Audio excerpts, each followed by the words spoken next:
그리고 오늘 누가복음 15장 11절부터 마지막 절까지는 그 유명한 잃은 아들에 관해서 누가복음은 총 15장에서 세 가지의 이야기를 말씀을 하고 있습니다.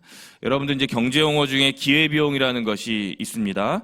두 가지 중에 어떤 것을 선택함으로써 선택할 때 쓰게 되는 가치에 대한 이야기입니다.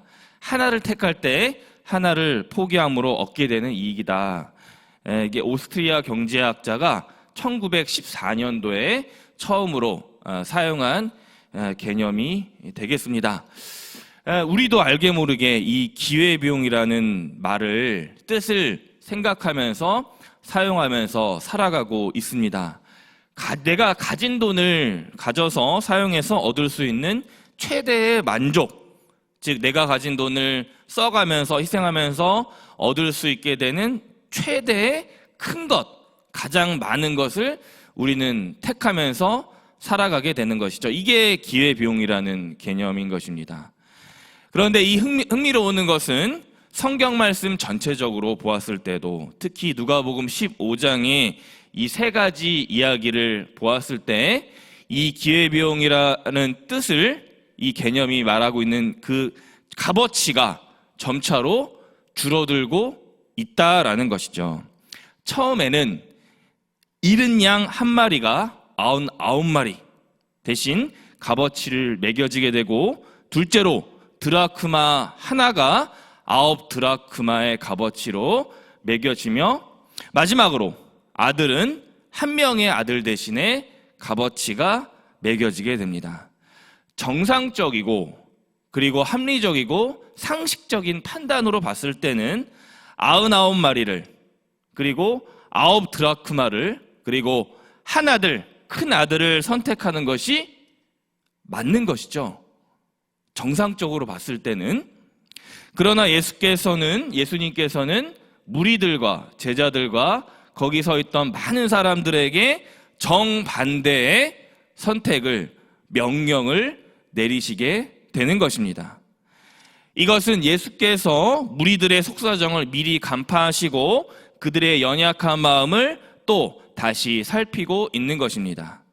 무리들이 너무나 아까워하니까 99마리를, 9드라크마를 그리고 큰아들을 아까워하니까 그 수준, 값어치를 점차로 내리시게 되는 것입니다.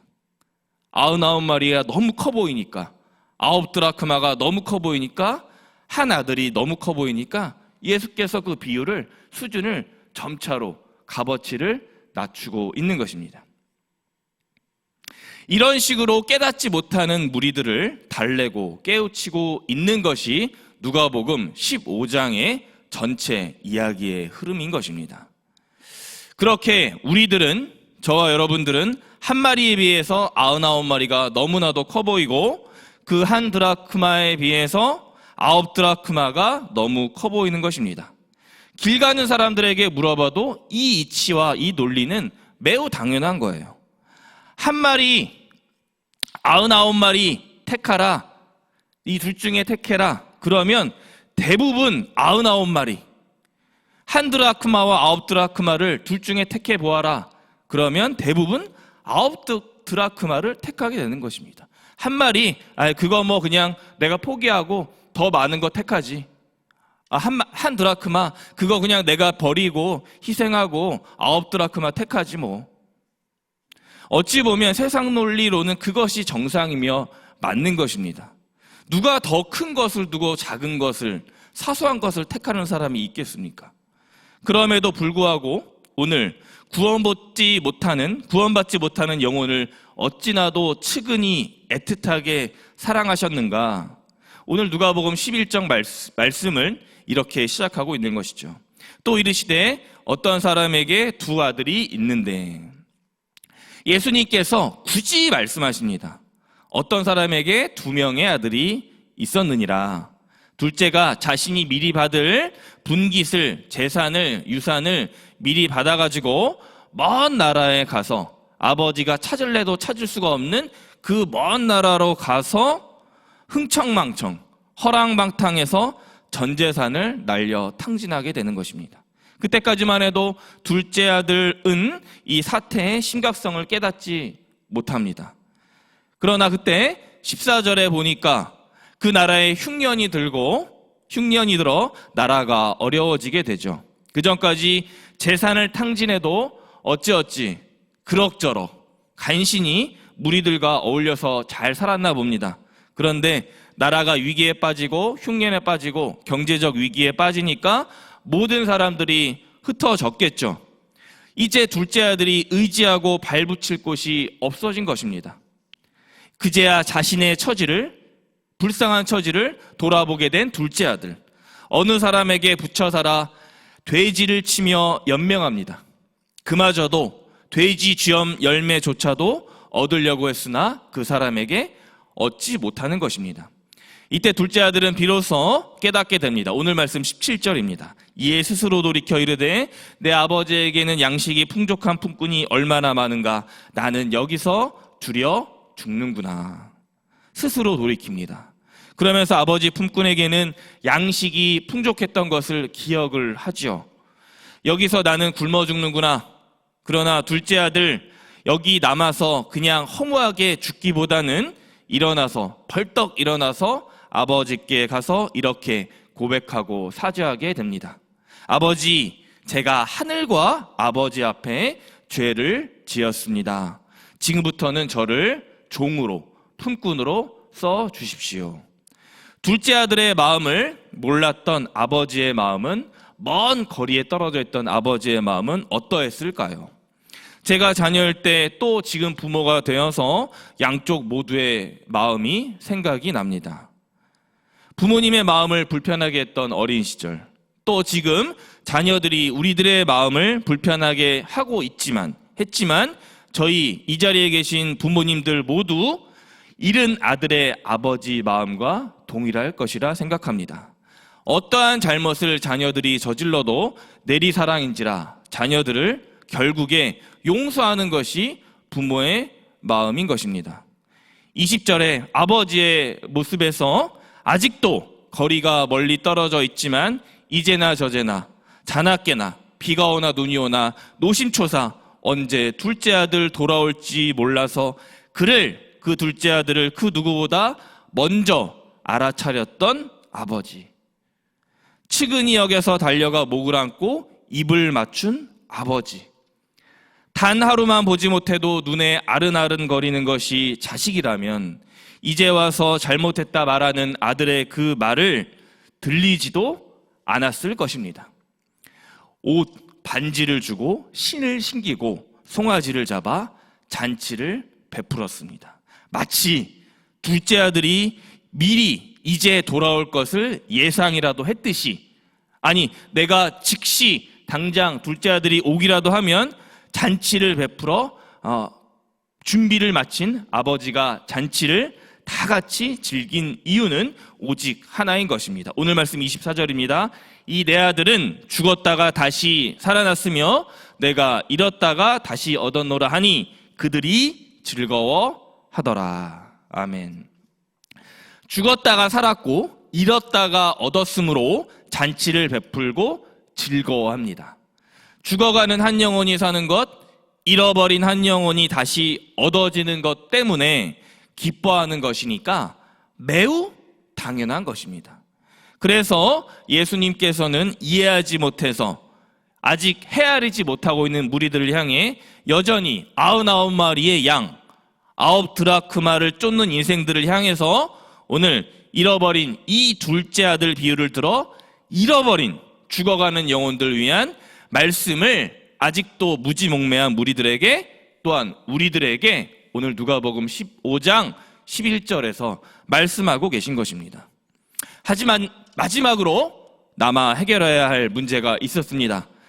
큰아들이 이 상황에 매우 억울해하는 것입니다.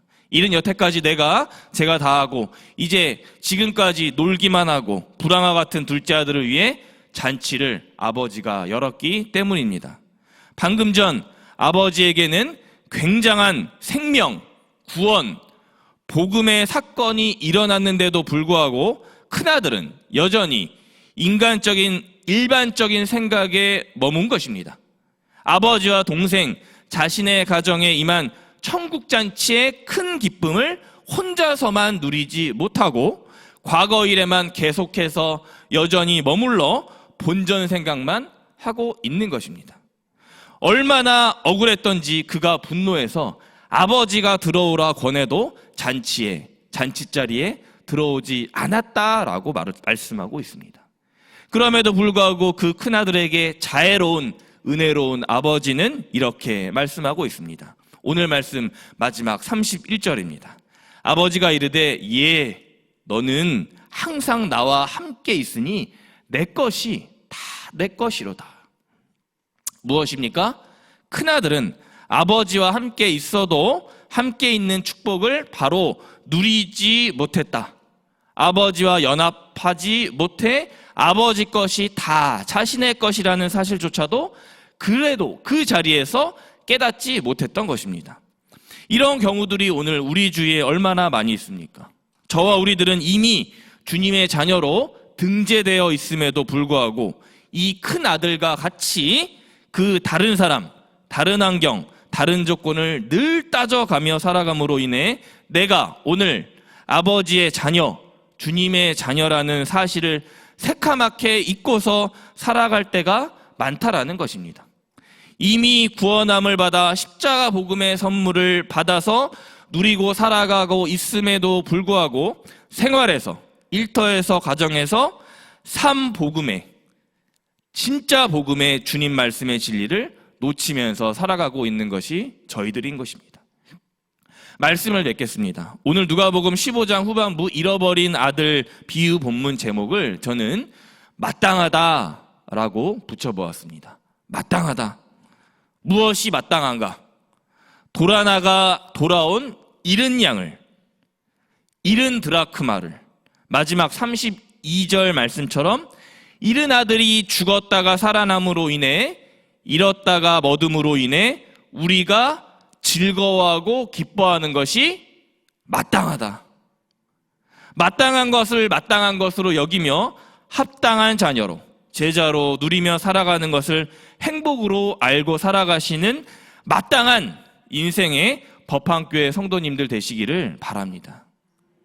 부디 바라옵기는 세상이 생각하는 기회비용의 개념처럼, 그 뜻처럼 99마리가, 9드라크마가 그 큰아들이 생각에 마땅한 것이 아니라 오늘 찾아낸 그 한 마리의 양, 한 드라크마, 다시 돌아와 구원함 받고 천국잔치에 초대된 그 둘째 아들의 사건이 마땅하게 우리 모두 마땅하다 여겨지는 법한의 모든 성도님들 되시길 주님의 이름으로 오늘 축원합니다.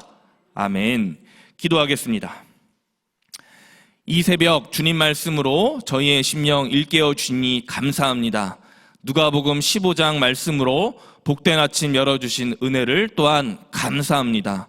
우리 돌아나간 영혼들 때문에, 죽어가는 영혼들 때문에 우리 가진 모든 정성, 시간, 관심과 사랑 베푸는 것을 마땅하게 여기며 살아가는 인생들 되게 하여 주옵소서. 우리를 죄에서 구원하신 예수 그리스도 주님의 이름으로 간절히 기도드렸습니다. 아멘.